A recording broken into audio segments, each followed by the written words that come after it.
Quelque part, j'ai l'habitude de dire que finalement mon come out officiel, ça a été le rachat de Tétu.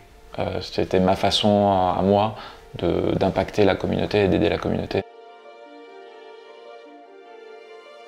Bonjour, je suis Albin Servian, je suis entrepreneur dans les médias et la tech depuis une vingtaine d'années.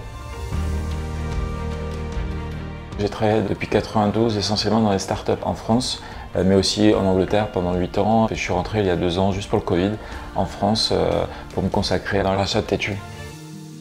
Ce qui m'a motivé dans le rachat de Tétu, en fait, j'étais à Londres à ce moment-là et j'ai entendu parler du fait que Tétu était pour la 3e fois au tribunal de commerce. Donc ça m'a vraiment perturbé, étonné. L'Angleterre, les pays anglo-saxons et l'Europe du Nord en général sont beaucoup plus en avance que la France sur ces sujets-là. J'ai aussi constaté qu'il y avait 3 médias LGBT en Angleterre qui fonctionnaient très bien. Je me suis dit c'est quand même bizarre que Tétu, très belle marque qui a 25 ans, qui porte des valeurs très positives de diversité dans la société française, soit au tribunal de commerce. Donc en fait mon sang n'a fait qu'un tour, je me suis dit allez, on va racheter cette marque pour la relancer et lui donner les moyens d'exister et de se développer.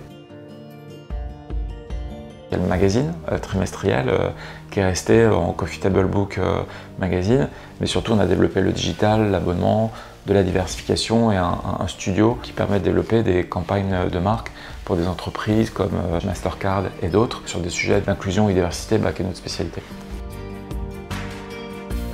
On a essayé d'élargir notre audience, de faire en sorte que Tétu parle à toute la société française. Donc non seulement les LGBT, mais des gens qui ne le sont pas, et qui peut-être ont des a priori ou ne comprennent pas ou ont une certaine ignorance sur le sujet.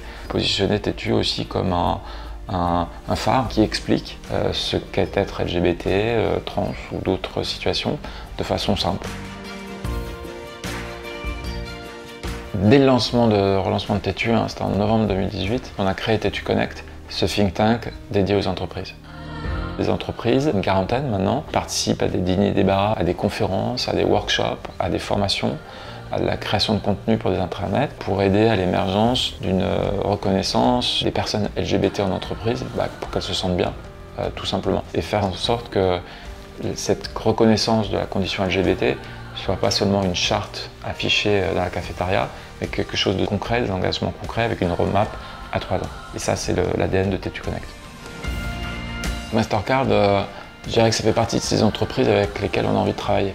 Parce que ce qu'elles mettent en place, c'est pas du pinkwashing, c'est un programme dans la durée. Ce qu'ils disent à l'extérieur, c'est vrai à l'intérieur. Donc comme quand on arrive avec des entreprises comme Mastercard, on gagne du temps. L'échange est direct, le feedback est clair, honnête et ça permet d'avancer.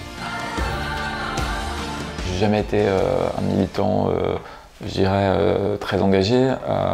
Et mon acte militant, finalement, ça a été de reprendre Tétu au tribunal de commerce pour sauver ce média. J'ai beaucoup d'amis aussi qui m'ont dit « Oh, Tétu, on n'a plus besoin, c'est fini, je peux avoir des enfants, je peux me marier, etc. » Et non, en fait, il y a beaucoup de gens qui sont victimes d'agressions, qui sont rejetés de leur famille, qui n'osent pas en parler au travail.